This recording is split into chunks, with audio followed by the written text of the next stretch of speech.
(1949년) 중국 당국의 강경한 조치는 티벳 사람들을 놀라게 했다. 순박한 티벳 사람들의 얼굴에는 웃음이 사라졌고 평온했던 마음도 계속되는 군사적 압력으로 불만과 분노로 가득했다. 마침내 1959년 달라이라마 14세는 인도로 망명했고 이후 티벳 역사와 티벳 민족의 운명은 시련을 겪기 시작했다. 그러나 부처님에 대한 깊은 신심을 가지고 옛부터 고립되어 살아온 백성들은 꿋꿋한 의지력과 신념으로 그들만의 세계를 개척해 나갔다.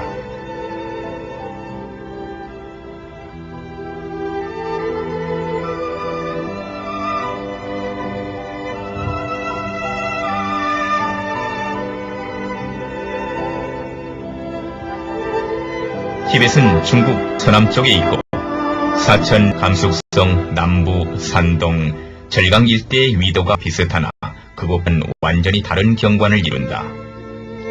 사면이 높은 산으로 둘러싸였고 평균 고도는 5,000m이며 지리적인 험준함이 이곳을 세속과 멀리 떨어진 신비한 지역으로 만들었다.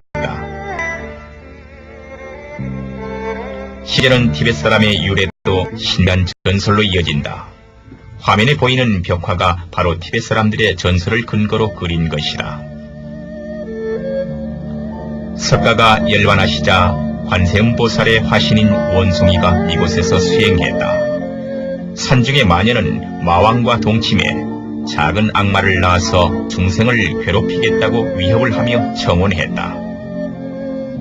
할 수 없이 보살은 그와 결혼했고 6명의 자녀를 낳았다.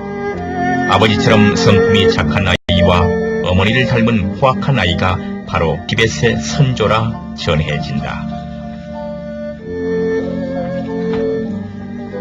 고증에 의하면 아라 지역의 고격 왕국은 대략 10세기경에 세워져 분열된 토본 왕조 지방 세력의 거점이었다.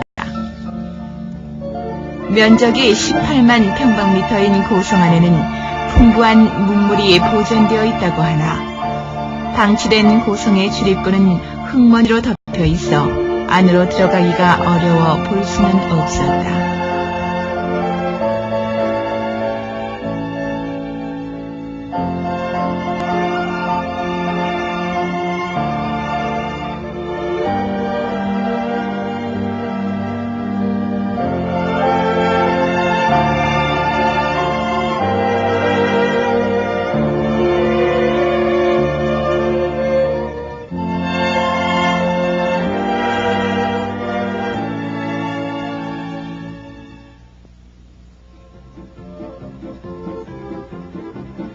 지리적인 차이로 세계 각지의 인물과 풍경도 서로 다르다.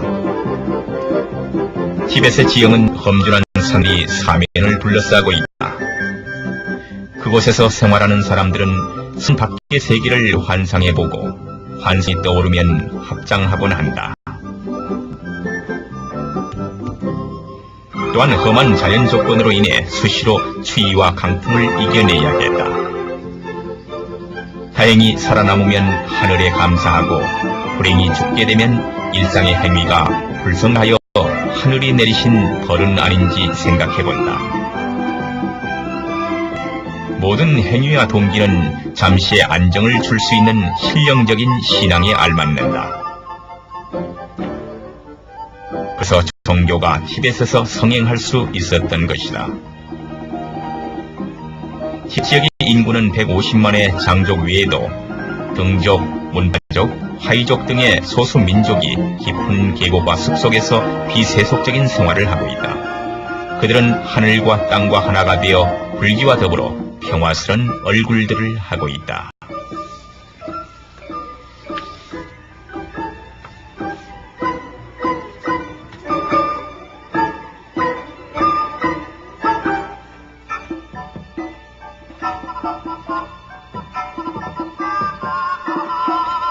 티벳에는 특이한 풍속이 많다.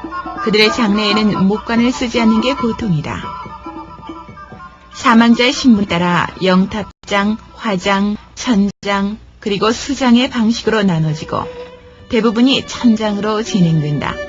이것은 죽은 자의 영혼이 하늘에 오를 수 있다고 믿기 때문이다. 수유화는 티벳 불교 예술의 특색이다. 이것은 수유, 즉 버터에 여러 염료를 넣어 만들어진 각종 경축 때 쓰여지는 모형들이다. 특히 수유 등절 때에는 각종 수유화가 등장된다. 마치 중국의 원처절과 같다. 제단에는 공품이 산더미처럼 쌓여 있고 신도들은 쉴 새 없이 예배를 올린다. 높이 쌓아온 배방 장식은 정교하며 내용으론 불조 신선, 문무백관, 동물, 산수 화조 등이 있어 축제의 열기를 돋구었다.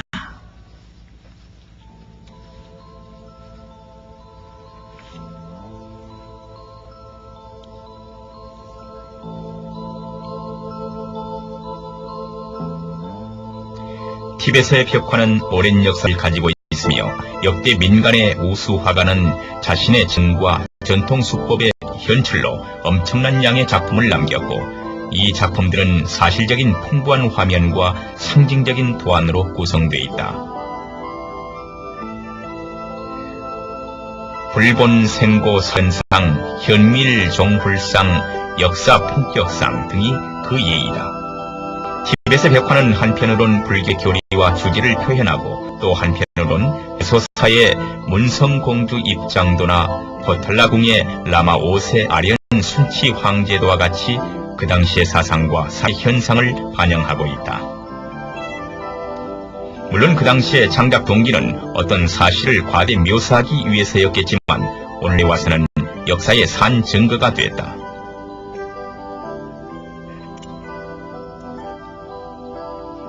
티벳의 벽화 예술은 위의 예술을 기초로 하고 있다. 장기간의 발전으로 독특한 표현 방식과 예술 품격을 형성하였고 내용상으로는 구체적인 형상과 추상적인 관념을 표현했다. 예를 들면 돼지는 두나물, 뱀은 질투, 닭은 탐욕을 상징했다.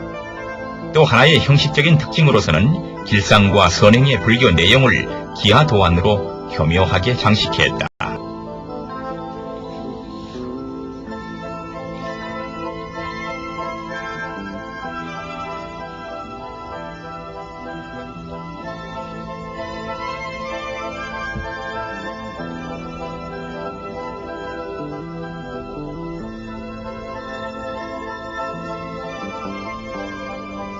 단카는 대전 양옆에 걸린 권축화를 말한다. 역대 반선 달라이라마의 평생 기사 외엔 대부분이 부처님에 관한 이야기식의 도안이 주 내용으로 되어 있다.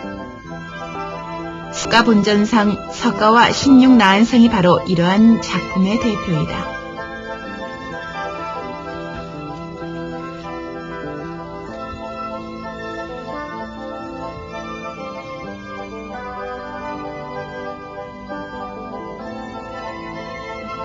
티벳 사람은 종교 신앙에 열중한다.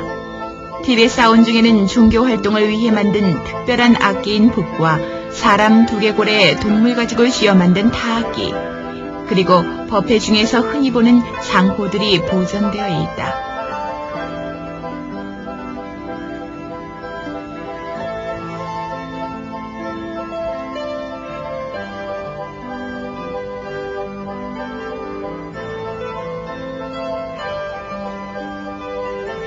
전경류는 티벳 지역의 특색이다.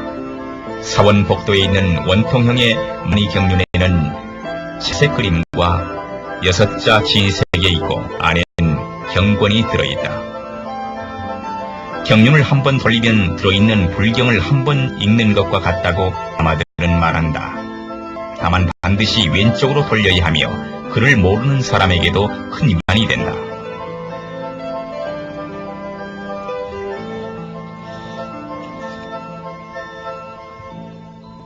다시툰포사는 후장에 있는 장전불교 경로파의 주요 사원이다.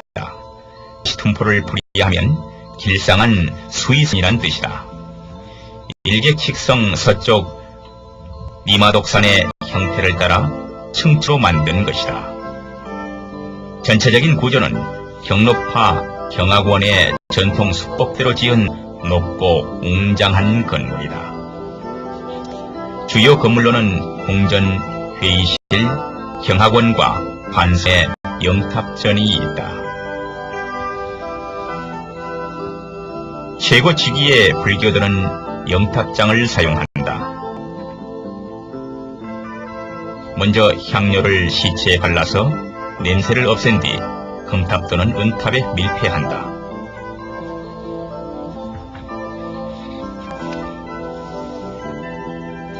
불교 효리에 대한 남아의 수행은 그칠 수 없다.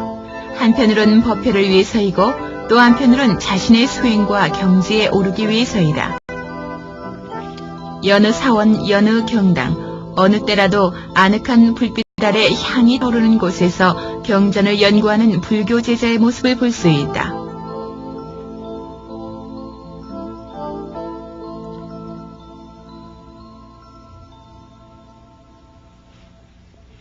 일반 사원의 지붕 위엔 불법의 상징인 법륜과 맞대고 앉은 노루의 모습을 볼 수 있다. 녹야원에서 초전 법륜한 부처님을 기념하고 있다. 다시툰포사는 달라이라마 1세가 15세기 초에 지은 것이다. 4세의 반선이 주지가 된 후 역대 반선의 정착지가 됐다.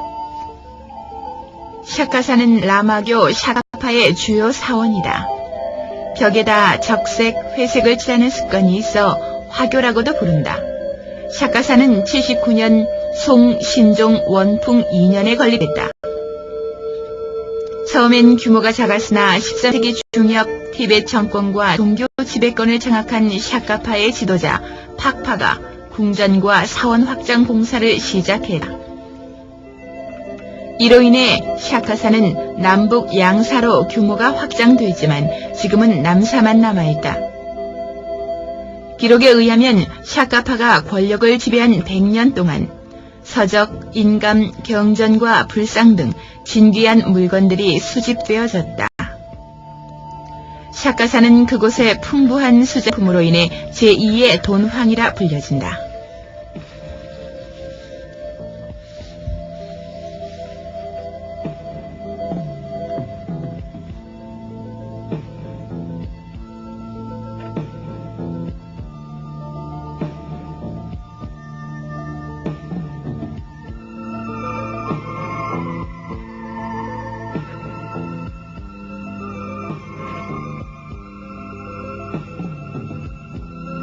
다른 사원에 비해 안공사는 규모가 작은 편이다.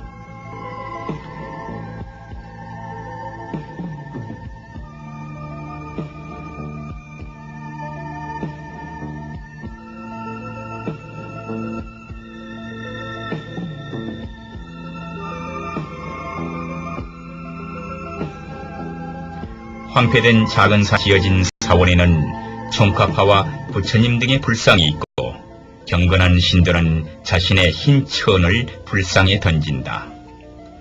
기복을 목적으로 둔 헌합발의 의식은 각종 종교 행사에서 볼 수 있다.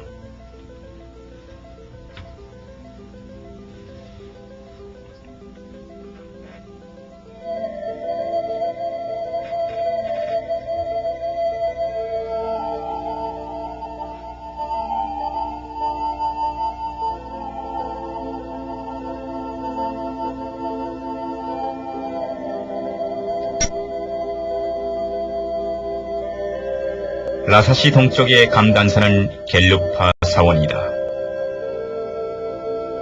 1960년에 심하게 파괴된 후 영탑전 등 9곳의 유적만 남아있다. 무너진 벽과 산더미 같은 돌을 보면 한때 티베트인의 정신적 지주였던 사원도 역사와 운명의 소용돌이는 이해하지 못하나 보다.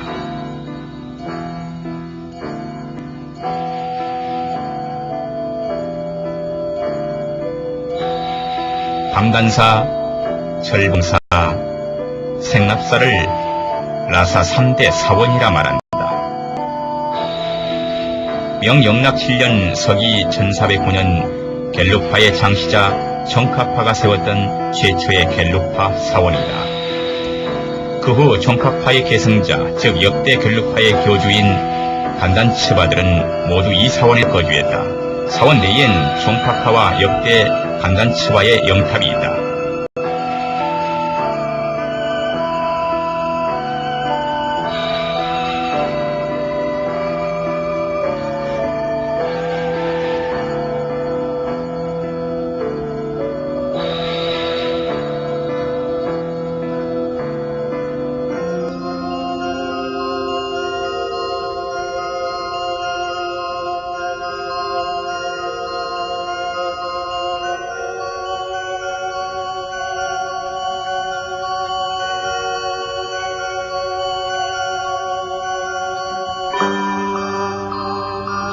과거 감단사의 웅장한 기세와 지금의 초라한 모습을 비교해보면 세월의 무상함을 한탄할 뿐이고 독실한 불교도인 티벳 사람들이 해도 도더미에 서서 육자 진언만 묵념 뿐이다.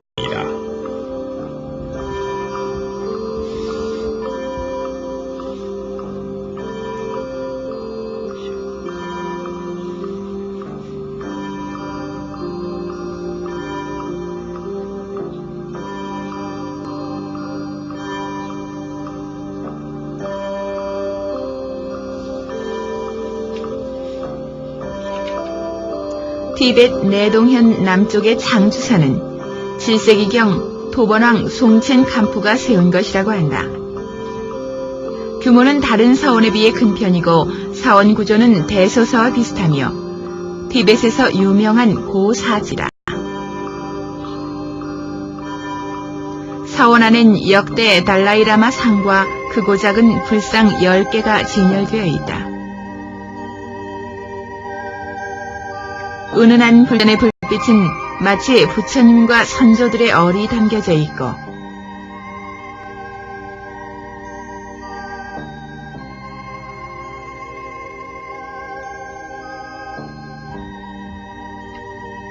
이 귀여운 나마들은 부처님의 은총을 남김없이 받고 있다.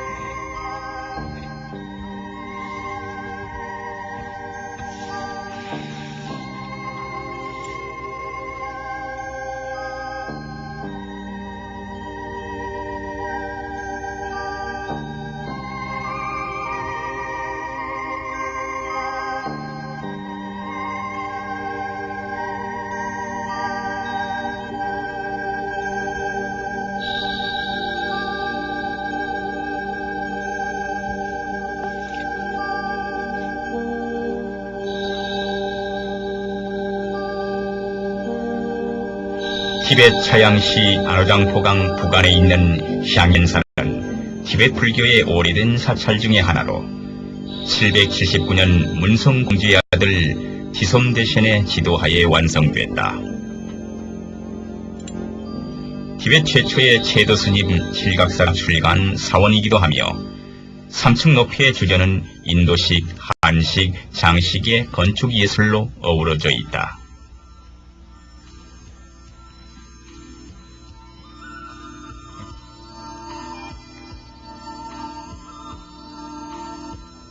토본 찬보 랑달마의 폐불로 폐쇄된 사원은 10세기 후반 불교 세력의 회복으로 티벳 불교 닝파파의 중심 사원이 됐다. 다만 전쟁의 파괴로 지금의 사원은 거의가 7세 달라이라마 때 진 것이다.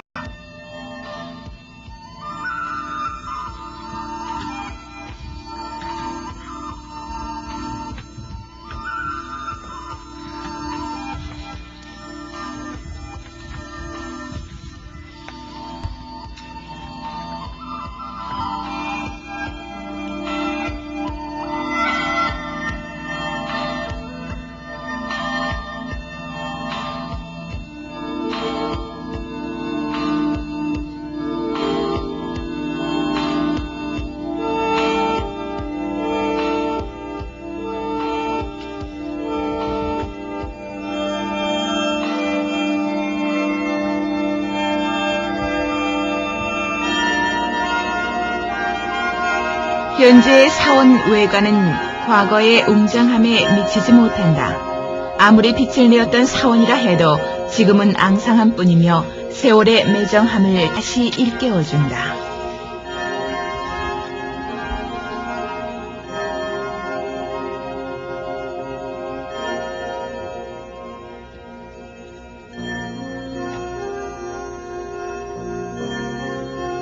차리사의 건립은 다른 사원보다 늦다. 처음엔 4대 달라이라마의 뜻인 차리공파사라 불렀는데 는 사원을 지은 4명의 라마의 노고를 겸하기 위해서 지은 이름이며 간칭 차리사이다. 규모는 크지 않지만 모든 것을 가진 정기환 사원은 뒷사람의 사랑을 받고 있다.